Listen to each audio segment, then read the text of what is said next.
राधे राधे। मेरा नाम राधिका है। मैं मध्य प्रदेश के करणपुर गांव में रहती हूँ। मेरी बड़ी बहन का नाम है रूपा। जैसे उसका नाम वैसे ही उसका रूप। वह बहुत ही नेक दिल और अच्छे विचारों वाली थी। हमेशा दूसरों की मदद किया करती थी। हम लोग घर से बहुत गरीब थे, इसीलिए हमारी बड़ी बहन को काम पर जाना पड़ता था। मेरी बड़ी बहन दूसरों के खेतों में काम करने जाया करती थी। उसका गोरा रंग, उसकी खूबसूरती देखकर लोग उसकी तारीफ करते। ऐसा लगता था कि मेरी दीदी पिछले जन्म की कोई राजकुमारी थी, जो गलती से इस जन्म में किसी गरीब के घर में जन्म ले लिया था। किसी किसी का तो कहना था कि शायद किसी श्राप बस इस लड़की ने इतने गरीब घर में जन्म ले लिया, वरना इसके नयन नक्श तो किसी राजकुमारियों से कम नहीं है। मेरी दीदी को एक बार किसी ब्राह्मण ने कह दिया कि बेटी, तुम शिव जी के मंदिर में जाया करो और वहां दूध चढ़ाया करो। इससे तुम्हारे घर की स्थिति में सुधार आएगी। तो मेरी दीदी हर सोमवार को दूध लेकर शिव मंदिर में जाने लगी। मेरी दीदी ने एक बार दूध चढ़ाया, फिर वह दूसरे दिन जब शिव मंदिर में दूध चढ़ाने गई थी, तो उसने देखा कि जब वह शिव जी के शिवलिंग पर दूध डाल रही थी, तो वहीं पर एक नाग आ गया। मंदिर पूरा सुनसान पड़ा था। मेरी दीदी घबरा गई इतना बड़ा सांप देखकर, लेकिन उस सांप ने दीदी को कुछ नहीं किया। वह चुपचाप शिवलिंग के चारों तरफ से लिपट गया। तो मेरी दीदी ने शिव जी को प्रार्थना किया कि मेरी रक्षा करना, मुझे यह सब कुछ नहीं पता कि क्या हो रहा है। फिर उसने शिव जी के ऊपर दूध डालना शुरू किया, लेकिन वह फिर से ऊपर नीचे सिर करने लगा। दीदी डर के मारे लोटा वहीं नीचे रख दी और आंखें बंद कर ली। तभी वह सांप शिवलिंग से नीचे सरकता हुआ आया और उस लोटे में से दूध पीने लगा। दीदी जब आंखें खोली तो वह दूध पी रहा था। फिर वह निकलकर फिर से चला गया। दीदी का डर कम हुआ तो उसने लोटा उठाया और वहां से चली आई।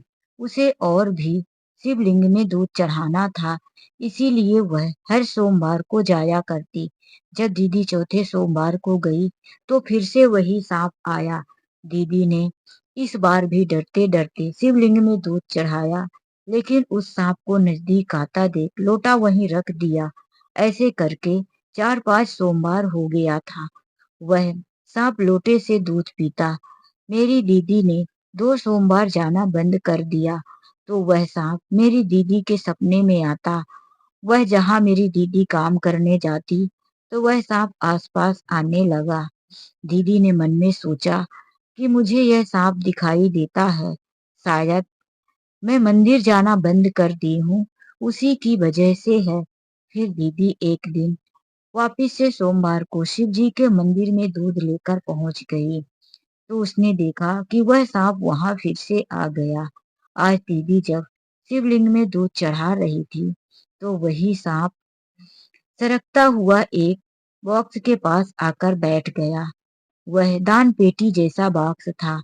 जब वह दीदी के पास गया और फिर पेटी तक गया, दीदी को कुछ समझ नहीं आ रहा था, लेकिन मेरी दीदी बहुत ही समझदार थी।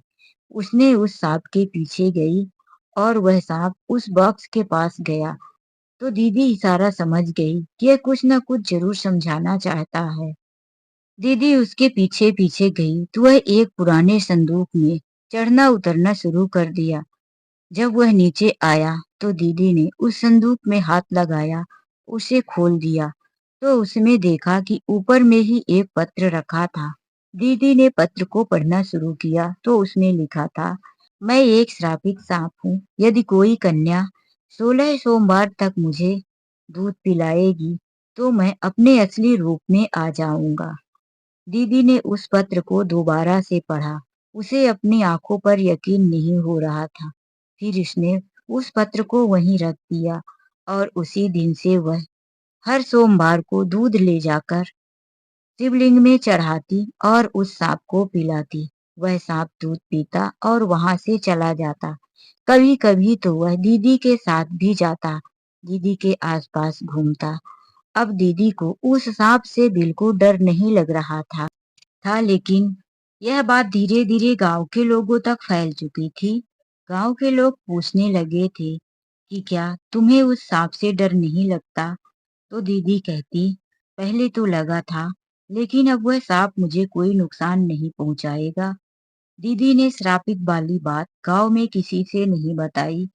दीदी को लग रहा था कि इस बात पर सच्चाई है कि नहीं, गांव के लोग सच मानेंगे भी कि नहीं। धीरे धीरे 16 सोमवार पूरा होने लगा। आज 16 सोमवार लास्ट था। दीदी आज फल, दूध, थाली भर के मंदिर में लेकर पहुंची। आज दीदी को बहुत डर लग रहा था कि ना जाने क्या होने वाला है। आज गांव वाले भी दीदी के साथ मंदिर में इकट्ठा हो चुके थे। दीदी ने पहले दूध को शिवलिंग पर डाला और उसके बाद वहीं दूध से भरा हुआ लोटा रख दिया। वह सांप आया और दूध को लोटे में से पीने लगा। दूध पीने के बाद वह एक साइड में आ गया। उस मंदिर के शिवलिंग से एक अनोखी ज्योति निकली, जो वहां पर खड़े लोगों को चकाचौंध कर गई। फिर अचानक से वहां पर जोर जोर से एक ध्वनि सी सुनाई देने लगी और भी तेज रोशनी आने लगी। सारे लोग वहां से डरकर भागने लगे। तभी उस सांप के शरीर में से एक सुंदर सा राजकुमार निकलकर खड़ा हो जाता है।